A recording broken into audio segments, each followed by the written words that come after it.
بسم اللہ الرحمن الرحیم۔ السلام علیکم۔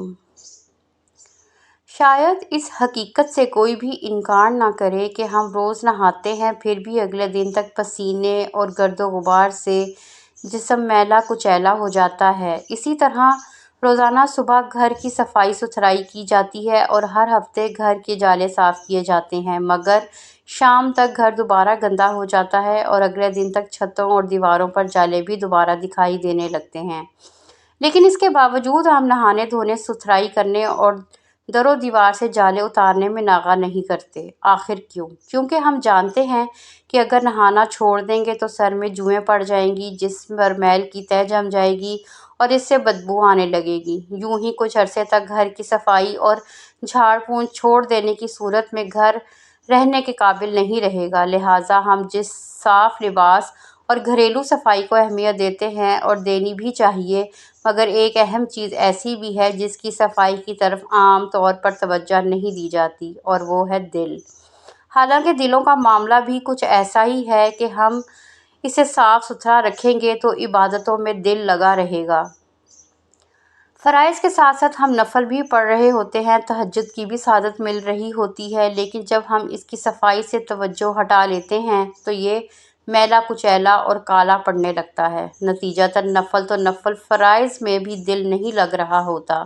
خود پر جبر کر کے نماز ادا کر رہے ہوتے ہیں، گناہوں کا رجحان بڑھ جاتا ہے اور ان سے بچنا دشوار ہو جاتا ہے، اور مصیبت در مصیبت یہ کہ میلا ہونے کے بعد دل اچھی باتوں کا اثر بھی بہت مشکل سے قبول کرتا ہے۔ لہٰذا دیگر چیزوں کی صفائی کے علاوہ اپنے دل کی صفائی اور پاکیزگی کا بھی خیال رکھنا چاہیے۔ آئیے دیکھتے ہیں کہ دل میلا کیسے ہوتا ہے اور اس کی صفائی کے لیے کیا اہتمام کرنا چاہیے۔ حضرت ابو ہریرہ رضی اللہ تعالیٰ عنہ بیان کرتے ہیں کہ رسول اللہ صلی اللہ علیہ وآلہ وسلم نے فرمایا، جب مومن گناہ کا ارتکاب کرتا ہے تو اس کے دل میں ایک سیاہ نقطہ لگ جاتا ہے۔ اگر وہ توبہ کر لے اور بخشش طلب کرے تو دل میں چمک اور اجلا پن پیدا ہو جاتا ہے، اور اگر مزید گناہ کرتا ہے تو نقطے بڑھتے چلے جاتے ہیں، یہاں تک کہ اس کے دل پر وہ زنگ چڑھ جاتا ہے جس کا ذکر اللہ تعالیٰ نے قرآن میں یوں فرمایا ہے، ایسا ہرگز نہیں ہے بلکہ ان کے کمائے ہوئے اعمال میں ان کے دلوں میں زنگ چڑھا دیا ہے۔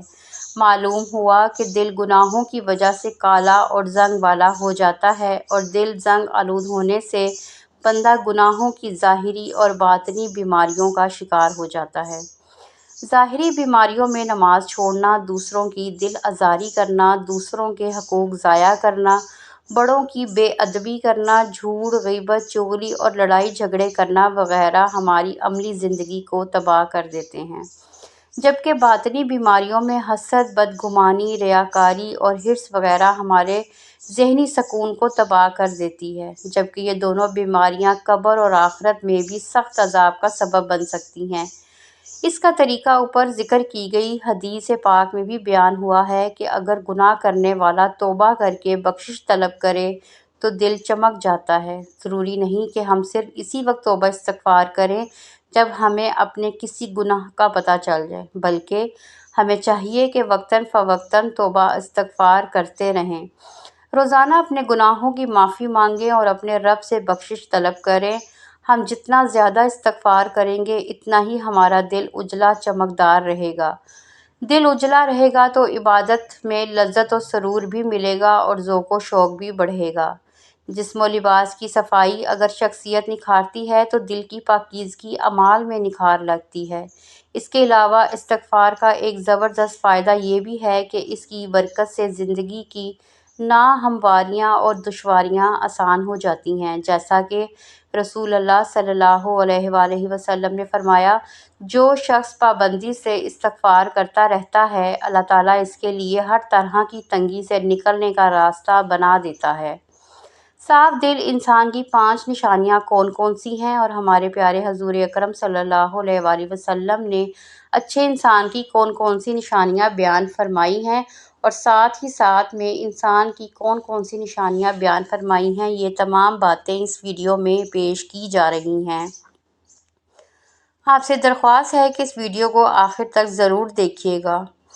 محترم ناظرین، سب سے پہلی بات کرتے ہیں کہ صاف دل انسان کی 5 نشانیاں کون کون سی ہیں۔ ماہر نفسیات کے مطابق صاف دل انسان میں 5 نشانیاں پائی جاتی ہیں۔ نمبر 1، وہ بہت جلد جذباتی ہو جائے گا، یعنی جب اس کے سامنے کوئی غلط بات کی جائے تو اس بات سے قطع نظر کہ آگے کون کون بیٹھا ہے یا اس کے جذباتی کام کی کیا کیا نقصانات ہو سکتے ہیں، وہ کھل کر اپنی سچائی کا اظہار کرے گا اور اس مقصد کے لیے جذبات کا سہارا لے گا۔ نمبر 2، اس کا غصہ تھوڑی دیر کے لیے ہوگا، یعنی جیسے وہ جلد جذباتی ہو جاتا ہے اور سامنے والے سے لڑ جاتا ہے، ویسے ہی یہ بہت جلد ٹھنڈا بھی ہو جاتا ہے اور پھر سے بالکل ایسے ہو جاتا ہے کہ جیسے کچھ ہوا ہی نہیں۔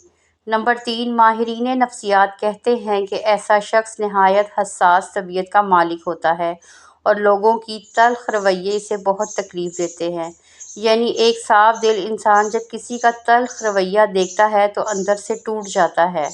نمبر 4، وہ ہر رشتے کو دماغ کی بجائے اپنے دل سے لگائے گا، یعنی جس کے ساتھ تعلق نبھائے گا، جن سے نبھائے گا، پورے کا پورا اسی کا ہی ہو جائے گا اور ہر دم اس کی خیر اور بھلائی کے لیے بے قرار رہے گا۔ نمبر 5، ماہرین نفسیات کے مطابق ایک اچھے اور صاف دل انسان کی 5ویں نشانی یہ ہے کہ ایسا شخص کبھی کسی کے دل میں اپنے لیے وہ خلوص اور وہ محبت نہیں لگا پائے گا جو وہ دوسروں کے لیے محسوس کرتا ہے، جبکہ اس کے برعکس چالاک، ہوشیار، مکار اور چاپلوس قسم کے لوگ سب کے پیارے ہوتے ہیں۔ ناظرین، یہ وہ 5 نشانیاں ہیں جو صاف دل انسان کے لیے ماہر نفسیات بتاتے ہیں۔ آئیے اب اس کائنات کے سب سے بڑے امام اور پیشوا، نبی آخر الزماں محمد مصطفیٰ صلی اللہ علیہ وآلہ وسلم کی زبان اقدس سے جانتے ہیں کہ صاف دل انسان کی کیا خوبیاں ہیں۔ امام بخاری رحمۃ اللہ علیہ نے کتاب الادب میں لکھا ہے کہ حضرت اسماء رضی اللہ تعالیٰ عنہ فرماتی ہیں کہ ایک دن جناب رسول اللہ صلی اللہ علیہ وآلہ وسلم نے فرمایا کہ کیا میں تمہیں اچھے لوگوں کے بارے میں نہ بتاؤں؟ صحابہ رضوان اللہ علیہ نے عرض کیا، یا رسول اللہ، ضرور آگاہ فرمائیے۔ جناب نبی اکرم صلی اللہ علیہ وآلہ وسلم نے فرمایا، وہ لوگ جنہیں دیکھا جائے تو خدا یاد آ جائے، یعنی جن لوگوں کو دیکھ کر خدا یاد آ جائے وہ تم میں سے اچھے لوگ ہیں۔ اس کی 2 صورتیں بیان کی جاتی ہیں۔ پہلی صورت یہ ہے کہ وہ اللہ تعالیٰ کی نیک بندے جن کی عبادت، نیکی اور تقویٰ کی جھلک ان کے چہروں پر نور کی صورت میں دکھائی دیتی ہے اور انہیں دیکھ کر بھی خیال آتا ہے کہ اس قدر بار رونق اور پر نور چہرہ کسی اللہ والے کا ہی ہو سکتا ہے۔ عام طور پر انسان کے اندر کی کیفیات کا اس سے اندازہ ہو جاتا ہے اور چہرہ انسان کی باطنی حالت کا عکس ہوتا ہے۔ غصہ ہو یا خوشی، غم ہو یا راحت، ناراضگی ہو یا رضامندی، انسان کے چہرے سے اس کا پتہ چل جاتا ہے۔ اسی طرح انسان کے لیے نیک اعمال اور برے اعمال کے اثرات بھی چہرے سے ظاہر ہوتے ہیں۔ بخاری شریف کی ایک روایت کے مطابق حضور صلی اللہ علیہ وآلہ وسلم نے اپنے خواب کا منظر بیان فرمایا کہ میں نے ایسے لوگوں کا ایک ہجوم دیکھا جن کے چہروں کی کیفیت یہ تھی کہ چہرے کا نصف حصہ خوبصورت اور باقی حصہ بدصورت تھا۔ فرشتوں سے جب پوچھا کہ یہ کون لوگ ہیں تو انہوں نے بتایا، یہ آپ کی امت کے وہ لوگ ہیں جو اچھے اور برے اعمال کرتے رہے ہیں۔ اعمال صالحہ بھی انہوں نے کیے ہیں اور اعمال سیئہ میں بھی پیچھے نہیں رہے۔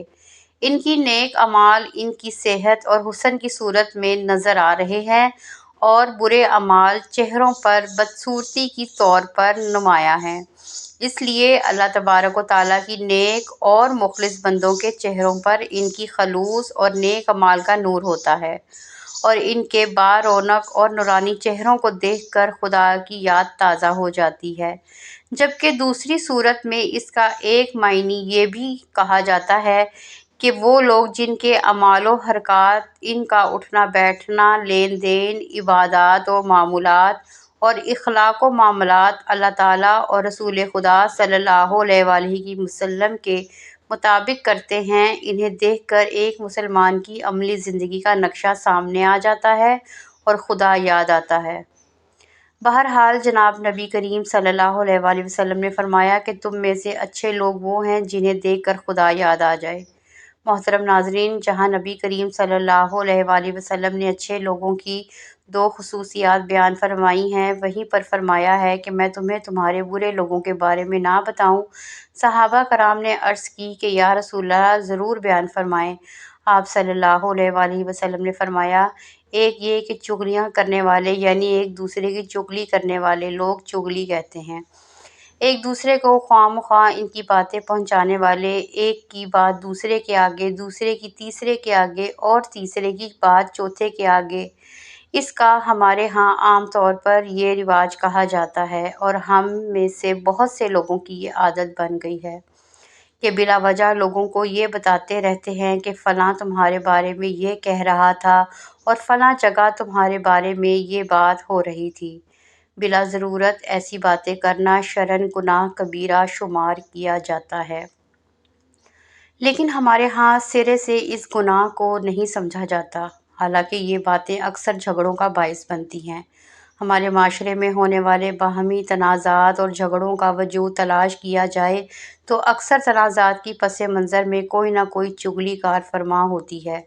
چنانچہ یہ بہت برا عمل ہے اور اسے جناب نبی کریم صلی اللہ علیہ وآلہ وسلم نے برے لوگوں کی علامت قرار دیا ہے۔ دوسری بات فرمائی کہ دوستوں کے درمیان فساد ڈالنے والے لوگوں میں شمار ہوتے ہیں۔ یہ بھی ایک معاشرتی بیماری ہے کہ چند دوست اکٹھے محبت و اعتماد کے ساتھ رہ رہے ہیں، اگر کوئی آدمی ان کے درمیان غلط فہمیاں ڈال کر ان کی دوستی کو دشمنی میں بدل دیتا ہے تو بہت بری حرکت کا مرتکب ہوتا ہے۔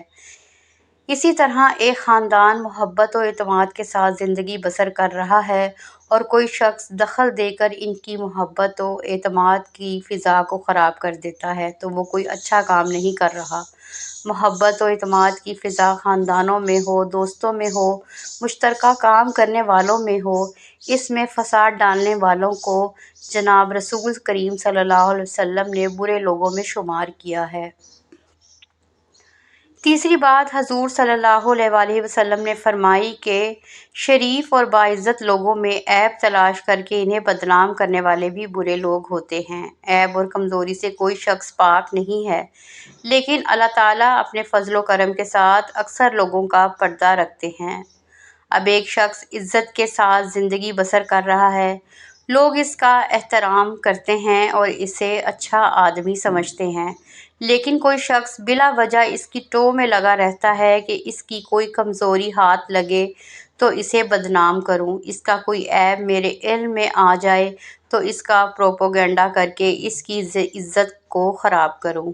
لوگوں کی عیب تلاش کرنے کے لیے ٹو میں رہنا، خاص طور پر معزز اور شریف لوگوں کے حالات کا تجسس کر کے ان کے عیب ڈھونڈنا، پھر انہیں منتشر کر کے ان کی بدنامی اور بے عزتی کا باعث بننا کوئی اچھی صفت نہیں ہے۔ حضرت صلی اللہ علیہ وآلہ وسلم نے ایسا مزاج رکھنے والوں کو برے لوگ قرار دیا ہے۔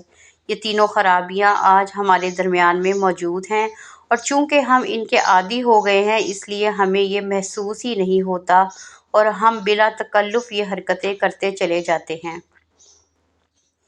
ہمیں نبی کریم صلی اللہ علیہ وآلہ وسلم کے ارشاد گرامی کا بار بار مطالعہ کرنا چاہیے، اس پر غور کرنا چاہیے اور پھر اپنے معمولات اور مزاج و عادات پر بھی نظر ڈال کر اپنی کمزوریوں کو محسوس کرتے ہوئے اصلاح کی کوشش کرنی چاہیے۔ اللہ تعالیٰ سے دعا ہے کہ ہمیں ان بڑی بڑی معاشرتی بیماریوں سے محفوظ فرمائے اور ہمیں ان لوگوں کے راستے پر چلنے کی توفیق عطا فرمائے جن کو نبی کریم صلی اللہ علیہ وآلہ وسلم نے اچھے لوگ قرار دیا ہے۔ اللہ پاک ہمیں گناہوں کی گندگی سے بچائے اور اپنے دلوں کو پاک صاف رکھنے کی توفیق عطا فرمائے، آمین۔ ناظرین، کمنٹ باکس میں اللہ تعالیٰ کے 99 میں سے ایک نام ضرور ٹائپ کریں، اور ویڈیو اچھی لگی ہو تو لائک، شیئر اور سبسکرائب کرنا نہ بھولیں۔ ملتے ہیں اگلی ویڈیو میں، تب تک کے لیے اجازت دیں، اللہ حافظ۔